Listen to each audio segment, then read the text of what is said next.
Բարև ձեզ։ CVK-ի եթերում այսօր զրուցելու ենք Հանրապետության կուսակցության փոխնախագահ Ռուբեն Մերաբյանի հետ։ Պարոն Մերաբյան, բարև ձեզ։ Շնորհակալ եմ հնարավորության համար։ Պարոն Մերաբյան, ես եմ շնորհակալ հրավերին։ Նախագահ Պուտինը նախորդ գիշեր արտահերթ կարգով ուղիղ եթերով հայտարարություն տարածեց, որի ներկա են նաև արտասահմանյան լրատվամիջոցներ, ասուլիսեր առանց հարցերի։ Նա ուկրաինական կողմին բացի մեղադրանքներից, որ ներկայացրեց պատերազմի սկսվելու հետ կապված եւ տարատեսակ հրադադարները մերժելու, նաև առաջարկեց Թուրքիայում մայիսի 15-ին հանդիպել եւ ուղիղ երկկողմ եւ առանց նախապայմանների բանակցությունները շարունակել, որոնք ըստ նրա դադարել են 2022 թվականին ուկրաինական կողմի պատճառով։ Իսկ նախագահ Զելենսկին հայտարարեց, որ անձամբ կսպասի Պուտինին մայիսի 15-ին Ստամբուլում։ Կգնա արդյոք Պուտինը երկկողմ բանակցությունների Զելենսկու հետ իր դեմքով եւ ինչ է առաջարկելու կամ ինչ է առաջարկում Ռուսաստանը։ Այո, դա մենք դրամատիկ օրեր ենք ապրում այդ իմաստով։ Պուտինի այդ ուշ գիշերվա ասուլիսը, փաստորեն կամ հայտարարությունը ուներ մեկ լսարան, դա Թրամփի վարչակազմն էր, հենց ժամի առումով էլ։ Երբ որ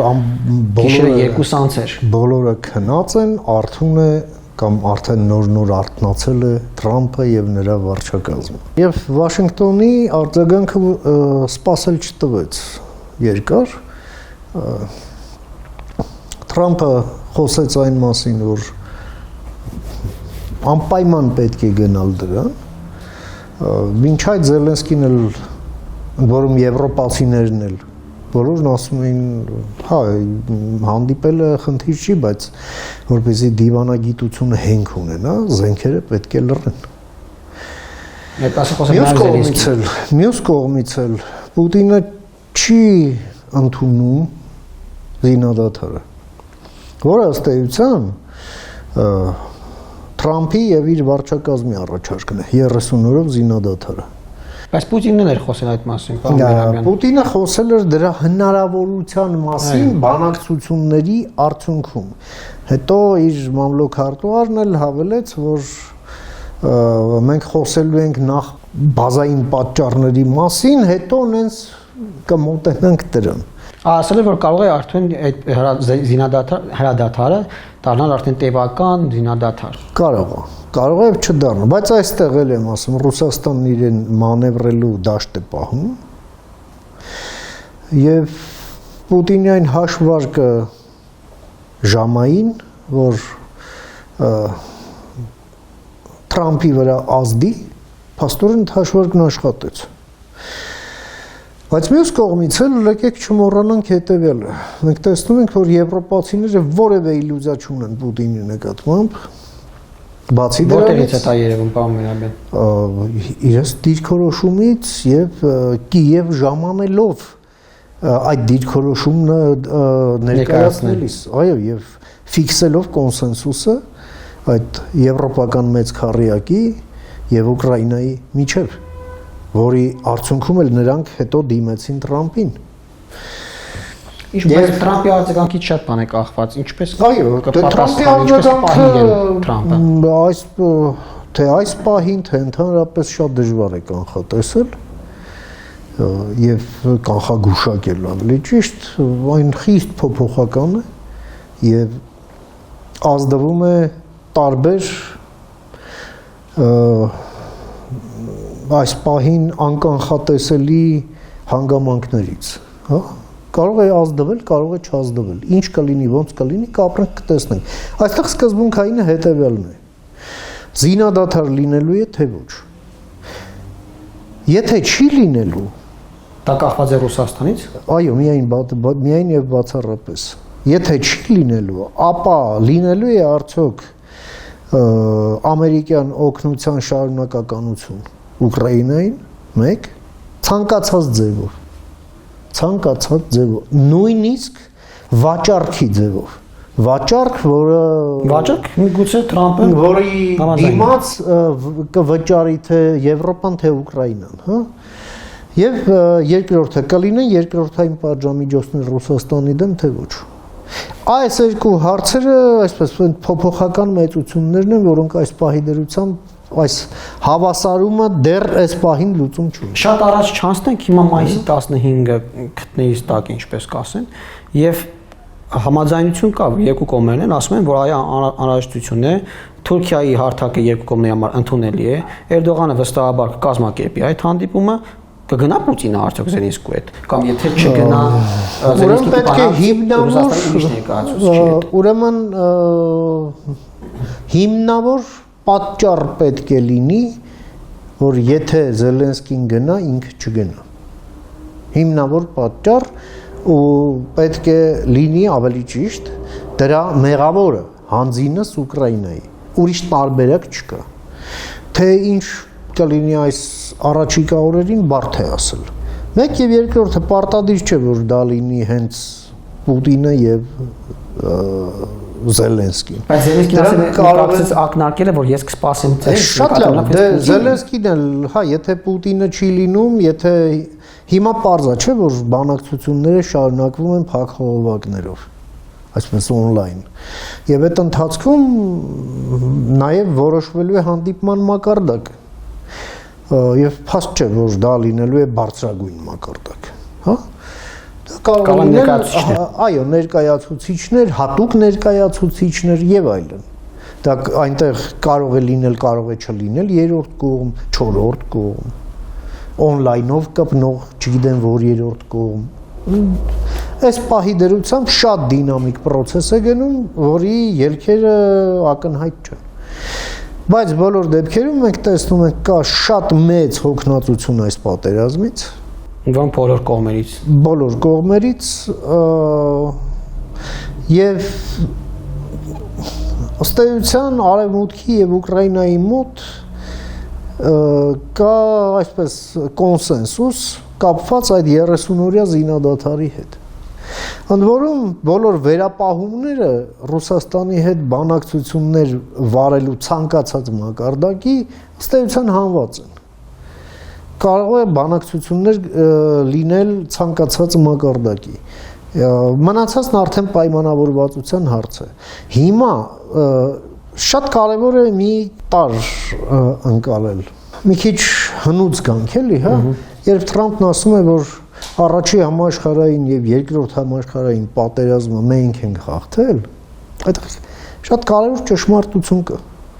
Այդ երկու համաշխարհային պատերազմների ելքը կանխորոշել է մի բան՝ Միացյալ Նահանգները միջամտելով պատերազմին, որ կոալիցիայի կողմից է եղել։ Այդ կոալիցիան էլ հաղթել է, այո։ Միացյալ Նահանգները չափազանց կարևոր գործոն են եւ դա հասկանում են բոլորը, Պուտինն էլ, եվրոպացիներն էլ, ուկրաինացիներն էլ։ Այսինքն Թրամփը ակնարկում է, որ հիմա որ կողմի անցած նա է հաղթել։ Հիմա տեսեք, Թրամփը ասում է ինչ է պետք իրեն։ Իրեն պետք է պատերազմի դադարեցում։ Ընդ որում պատճառը շատ պարզ պատճառ է բերում։ Հերիքա օրը 1500 հոգի մարդ սպանեք։ Հերիքա Սա է ասում։ Ընդ որում բանը ասում, որի դեմ դժվար է առարկել 21-րդ դարում էլի։ Մի բանական մարդ չի լինի, որ ասի ոչինչ թող շարունակվի, չէ, թող շարունակվի, չէ, բավական չի։ Եվ այլ։ Հիմա շատ կարևոր է, ընդ որում թե եվրոպացիների, թե ուկրաինացիների համար հենց իրեն շահերից ելնելով, որպեսզի Թրամփը մնա process-ում եւ այս ընթացքում նրանք ցույց տան Ռուսաստանի դեստրուկտիվ պահվածք։ Բայց Թրամփի համար բավարար կլինի ռուսների համար, ներողություն, ռուսների համար նույնպես շատ կարևոր է,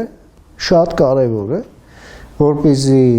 դեստրուկտիվ չէ եղան Թրամփի մոտ։ Բնականաբար, բայց ռուսներին եւս կարևոր է Թրամփը մնա բանակցությունների սեղանին։ Որովհետեւ ինքը ազդող գործոն է։ Իհարկե։ Ընդ որում մի բան, որը ռուսները չեն կարող ուղղակի հաշվի չառնել։ Եվ ռուսներն էլ ուզում են ցույց տալ, որ իրենք ոչ դեստրուկտիվ չեն, մի բան էլ կոնստրուկտիվ են, շարունակելու են բանակցությունները, բայց նաեւ շարունակելու են պատերազմը։ Սա է ուզում Ռուսաստանը։ Դրա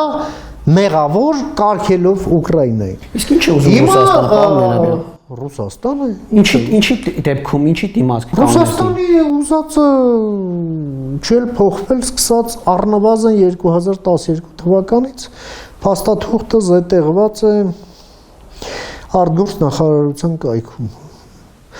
Կոչվում է Ռուսաստանի արտաքին քաղաքականության նոր կոնցեպցիա, որ Ռուսաստանի համար բացարձակ քաղաքական առաջնահերթություն է այլևս ինտեգրացիոն process-ները հետխորհրդային տարածքում։ Վերջ։ Երկրորդը ռուսները անկալում ունեն, որ հետխորհրդային տարածքում ինքը պետք է լինի հեգեմոն։ Երրորդը հետխորհրդային տարածքում չկա որևէ սուբյեկտ, որի սուվերենությունը սահմանափակված չէ Ռուսաստանի շահերով։ Որ մեկը որ համարես դա այդպես չի, Ռուսաստանի թիրախի է վերածվում։ Ընդ որում սկզբի համար հիբրիդային։ Ուկրաինայի նկատմամբ էլ էր հիբրիդային, Հայաստանի նկատմամբ էլ է հիբրիդային, ուղղակի հիբրիդային դա նշանակում է պատերազմ գերազանցապես ոչ ռազմական մեթոդներով, բայց ոչ թե զրոյական ռազմական, հա։ Ուղղակի եթե Ռուսաստանը Ուկրաինայի դեմ, այո, որոշ չափաբաժին ռազմական ներգործություն էր կիրառում ինքը հետնել մնացած կոմպոնենտները աշխատացնելով, հա, տեղեկատվական, կոռուպցիոն տնտեսական, դիվանագիտական դիսկուրսիվ, հա, դե իհարկե նաև գործակալական ցանցերի այդ 5-րդ շարաշունների 6-րդ պալատների միջոցով նաև տեղերում այսպես ասենք հավաքագրման բազաներ ձևավորելով Հայաստանի պարագայում այդ ռազմական կոմպոնենտը աուտսորսինգի է հանձնված Ադրբեջանի Հանրապետությունը։ Մնացած բաները Ռուսաստանն անում է այստեղ, ընդ որում անում է զգալի չափով ձեր սիրելի կառավարության հոժարական թողտվությամբ։ Անունը, որը դնում է բալանսավորված, հասկացա՞ք։ Հիմա կգանք Հայաստանի եւ Ռուսաստանի հարաբերություններին, պարոն Միրաբյան, ամփոփենք այնտեղ։ Դուք նշեցիք, որ կարող են ներկայացուցիչներով հանդիպել կամ նաեւ նշեցիք, որ սա ուղղված էր Պուտինի ելույթը ուղղված էր գերազանցապես Թրամփի վարչակազմին, հաշվի առնելով նաեւ ժամը, թե որ ժամին էր այդ ելույթը։ Ինչպիսին էր Ամերիկայի արձագանքը դրան, պարոն Միրաբյան։ Ամերիկան ինչ է ասում, անպայման պետք է գնալ բանակցությունների։ Երկրորդը ամերիկացիներն ինչ են ասում են, այո, զինադադարը միանգամայն իրատեսական է, բավական է մարդ սպանել, սա է ասում Ամերիկան։ Պուտինն էլ չի ասում ոչ, բայց ասում է իհարկե, բայց նայեք խոսենք, տեսեք, այնտեղ մեղադրում են, որ ուկրաինական կողմն է դադարան թողել, բայց ինչն էր կիսատ թողած։ Այնտեղ կիսատ թողածի հարց չկար, բան էին պայմանավորվել, հաջորդ օրը Օդեսա նավահանգստային ենթակառուցվածքները ռմբակոծվում են ռուսական ավիացիայի եւ նավատորմի կողմից։ Վերջ։ Այնպես որ այո, ռուսները միշտ բանակցությունները սեղանի շուրջ զուգորդելու են ռազմադաշտում ռազմական ճնշմամբ եւ ռազմական ներգործությամբ նաեւ հերրահար հարվածներ հասցնելով քաղաքացիական բնակչությանը, այո, այդ հրթիռային տերրոր կազմակերպելով, այո, նրանք փորձելու են բարոյապես կոտրել ուկրաինական հասարակությանը եւ խաթարել վստահությունը Զելենսկիի եւ իր իշխանության նկատմամբ հասարակության։ Պարոն Միրաբյան, Արևմուտքում Եվրոպայում կարծիքներ կային, որ 30-օրյա հրադադարը կարող է ուղղակի գործիք լինել կամ միջոց լինել Ռուսաստանի համար կոմպլեկտավորվելու ուժերը կենտրոնացնելու եւ նոր հարձակման գնալու համար, որը չի կարելի թույլ տալ։ Որում այդ մեղադրանքները նաև Ռուսաստանը հնչեցնում է Ուկրաինայի հետ կապված, հիմա պնդելով, որ եթե ես համաձայնեմ 30-օրյա զինադադարի, ապա Ուկրաինային պետք է զինամատակարարումներ այդ ընթացքում դադարեցվեն։ Բնականաբար, որ իրատեսական չէ ոչ մեկը, ոչ մյուսը։ Այստեղ շատ կարևոր է վերիֆիկացիայի մեխանիզմները եւ երկրորդը շատ կարևոր է եվրոպական բանակների ներկայության ապահովումը Ուկրաինայի տարածքում, որպեսզի Ռուսաստանի համար քաղաքականապես ավելի պարտինի անհաղթահարելի լինի այդ քաղաքական գինը, հա, որը Ռուսաստանը կվճարի պատերազմ վերսկսելու դեպքում։ Բայց մյուս կողմից էլ եկեք ճիշտ հասկանանք։ Ռուսաստանը համաձայնվի այնտեղ եվրոպականների։ Բայց Ռուսաստանին ով է հարցնելու կամ ինչի պետք է հարցնի։ Չի դադարեցնի պատերազմը։ Դե ուրեմն չի դադարեցնել։ Ուրեմն եկեք ֆիքսենք, որ պատերազմը չի դադարելու, սա ուղղակի այդ փորձերի շարքում եւս մի ռաունդ է, որը կավարտվի ոչ մի բանով։ Իսկ այդ փորձերը ուղղակի իմիտացիա է անում Պուտինը, թե իրոք ուզում է, բայց չի ստացվում։ Ուզում է իր օրերը կանոններով, բայց չի ստացվում։ Շատ լավ, տեսեք, որն է այստեղ խնդիրը։ Կամ երկու կողմի, որի կողմից է իմիտացիա։ Պուտինը չի հասել ու չի հասնի այս պատերազմում ի սկզբանե դրած իր նպատակներին։ Սա փաստորեն ո՞ն են նպատակը իրական։ Հայտարարված նպատակներն են իրական նպատակը։ Հայտարարված այդ որ Ուկրաինայի դենացիֆիկացիա, բանակի կազմակերպում, Կիևում դեսանտ, չէ, որը պետք էր Կիևը 3 օրում, Խարկովը պետք է գրավվեր, հա, այդ հիշում եք այդ ռմբակոծված շարասյունը, որտեղ ռազմական օրկեստր, շքերթի համազգեստ, հանդիսավոր այլ պարագաներ, հա, պատրաստվում էին շքերթին, որոնք ռմբակոծվեցին։ Այդ նպատակներին չի հասել եւ չի էլ հասնի։ Հիմա եթե պատերազմը դադարի, Պուտինը խնդիր է ունենալու Պուտինի ֆաշիստական իշխանությունը խնդիր է ունենալու տեղի տուրբո ֆաշիստների հետ, որը բնակչության մոտավորապես 10-15%-ն է։ Ըստ տարբեր գնահատականների։ Բայց իսկ դա ասենք Պրիգոժինյան տիպի, հասկացանք իրար։ Կարող ռուս բնակչությունը։ Այո, ինքը ներսում խնդիր է ունենալու այդ սեգմենտի հետ, այդ Պրիգոժինի ֆենոմենը կարող է մի քանի տեղից այսպես կրակել։ Ուր է հիմա ինչու չի դրսևորվում։ Հիմա քանի որ պատերազմը շարունակվում է։ Եվ Պուտինը դրա համար որպես ոնց որ հեծանվորդ Պուտինը չի կարող դադարել այդ պեդալները պտտել, որովհետև հենց դադարեց կընկնի կամ մի կողմ կամ մյուս կողմ։ Իր հավասարակշռությունը պայմանավորված է միայն իր ընթացքով։ Ընթացքն էլ պատերազմն է։ Ուրիշ ընթացք Պուտինն այլևս չունի։ Եվ այո, այդ պատերազմի կուրքին մատաղ է արվում օրական հիմա արդեն ըստ բրիտանական հետախուզության տվյալների մոտավորապես արդեն 1500 մարդ։ Եվ օրական վիճակագրություններն էլ անկախ աղբյուրների կողմից վերիֆիկացված մոտավորապես այդքան է կազմում։ Կախված մարտերի ինտենսիվությունից 1003-ից 1005։ Հիմա այդ տվյալները հաշվի առնելով, ձեր նշած հոգնածությունը երկու կողմերի, բոլոր կողմերի հոգնածությունը հաշվի առնելով, եւ այս փորձերը զինադադարի, դուք որքան եք հավանական համարում զինադադարի հնարավորությունը։ Կա հնարավորություն, բայց շատ փոքր է հնարավորությունը։ Եվ այդ հնարավորությունը կիրացվի գետնի վրա թե չէ, կախված է Թրամփի վարչակազմից։ Այն երկու գործոնը, որ ես ասացի։ Թրամփը երբ ցանկացած ձևով, նույնիսկ այն ձևով, որ Եվրոպան ու Ուկրաինան վճարեն այդ զենքի համար, եթե չի դադարեցնում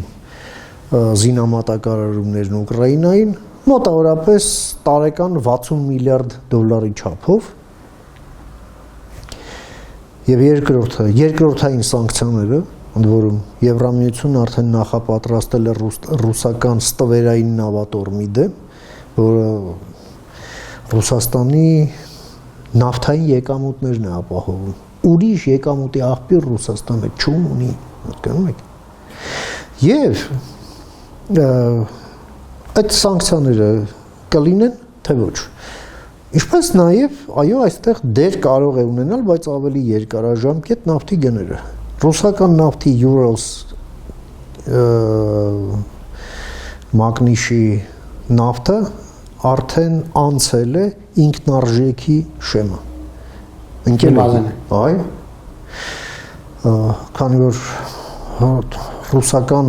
նավթի ինքնարժեքը շատ բարձր է, կախված նախ հեռավորությունից եւ այդ տեղափոխման մեծ ծախսերից եւ երկրորդն էլ ցուրտը։ Հիմա ասենք որ կազմում մոտավորապես 45-ից 50 դոլար մեկ բարելի համար, ասենք համեմատելու համար Սաուդյան Արաբիայում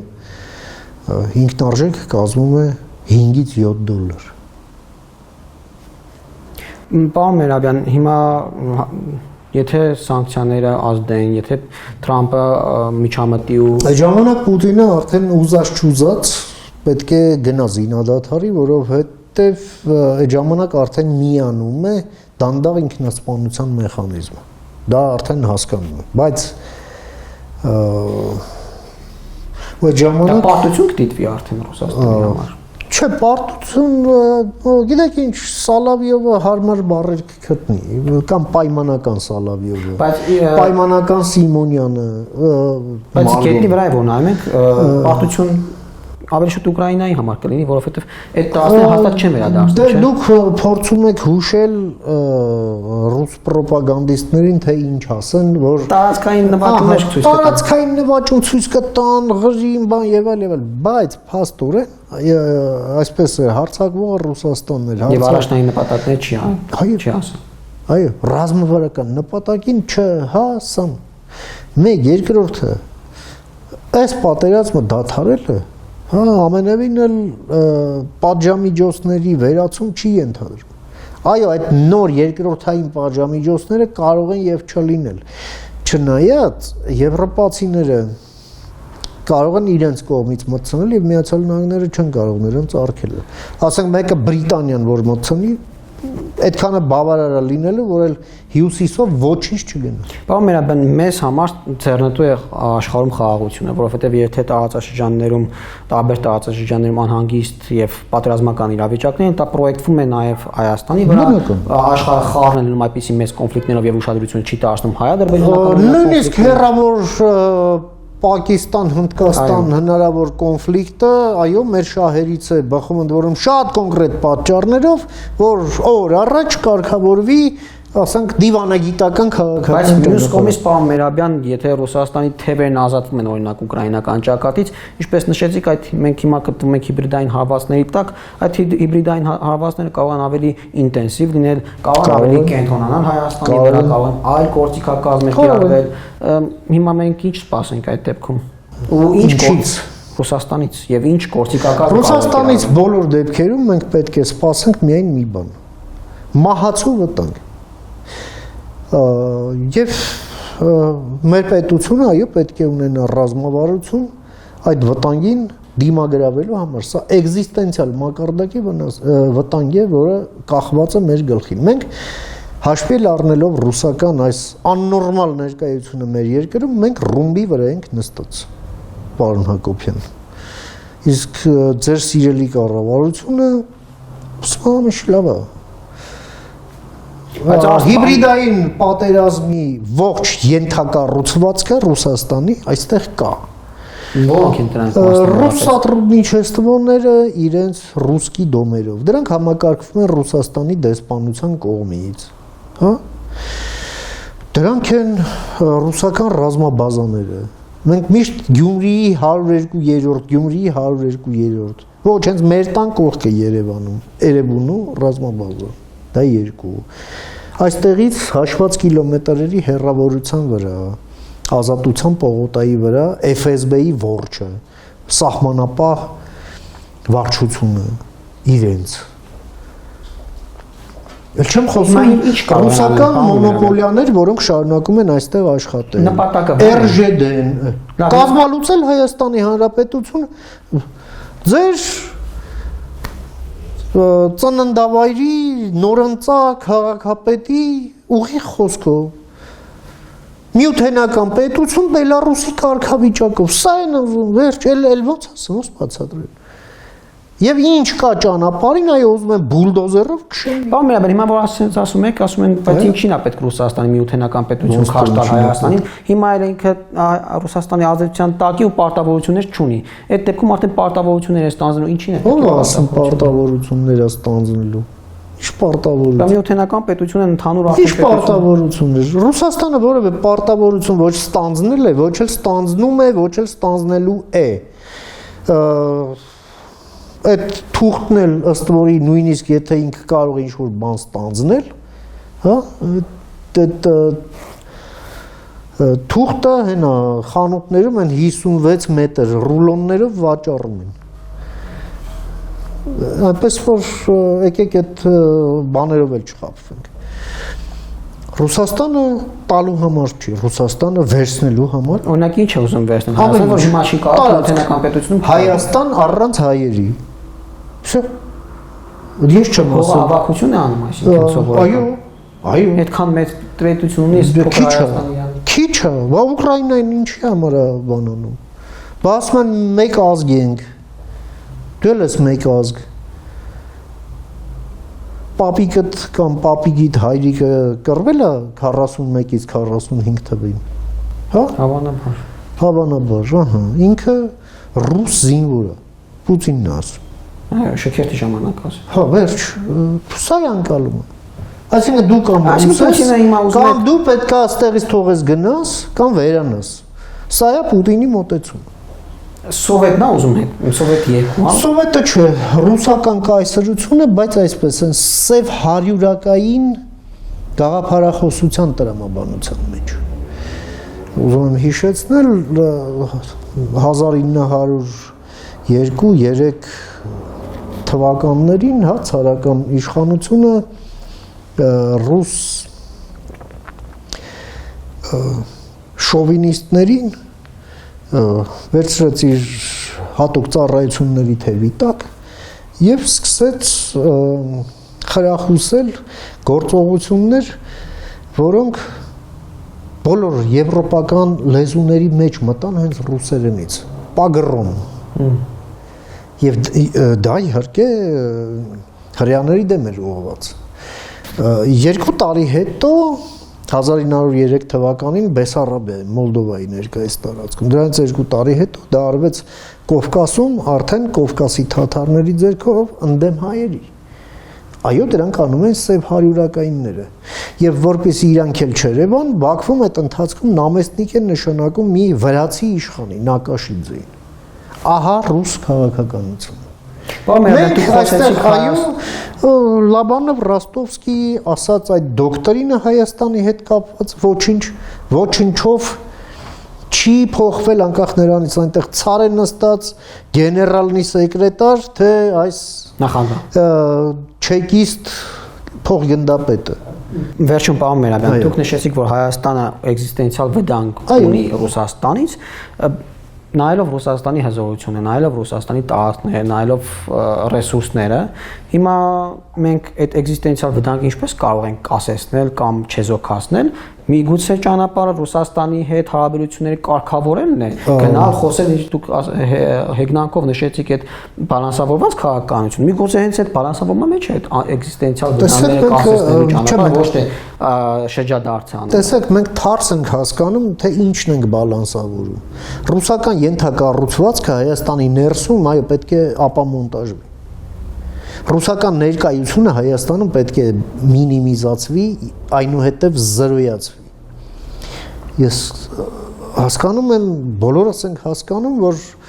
մեր շահերից չի բխում Ռուսաստանին հայտարարենք թշնամի, բայց դրանից թե մենք ինչ ենք ուզում, ինչ չենք ուզում, Ռուսաստանի թշնամանքը մեր պետականության նկատմամբ չի դա։ Ինչպես պետք է դա փոքրացնենք, չեզոքացնենք այնպեսի չեզոքացնելը, որպեսզի մենք Ռուսաստանի կարողությունները Հայաստանում սահմանափակելով, Ռուսաստանից մեր կախվածությունները մինիմիզացնելով։ Եթե այդ ընթացքում ինչ որ դիալոգի ձևով, հա, հնարավոր է լինում մեղմել ռիսկերը, ապա հնարավոր, բայց փաստ չէ, որ դա արդյունավետ է լինելու, որովհետև լսել եք Մոսկվան արդյունքներին չի հավատում։ Ուզում եք Մատվիենկոյի տատիկին էլ հետը բերեք ստեղ Չպետք է բերել պարոն Մերաբյան։ Հիմա օրինակ այդ գալը ինչու է վնասում։ Մատվիեի կոյլատորը։ Ես չեմ ասում վնասում է կամ չի վնասում, բայց ես ասում եմ այդ բերելով, որ դուք հաշվարկ եք կառուցում, թե այս